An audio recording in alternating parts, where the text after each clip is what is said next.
Good morning guys. Samahan nyo ako dito sa puno ng malunggay. Ganito kasipag ang Pilipino makakita lang ng bakanting lote na pwede po natin taniman at pakinabangan.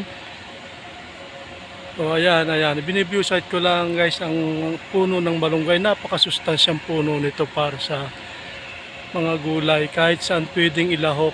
Ayan siya.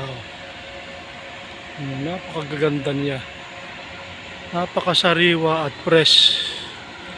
Ito pong ganitong malunggay, kahit saan po ito pwedeng ilahok, kahit anong klaseng luto po nyo, mga gulay, napakasarap po kasama ng malunggay.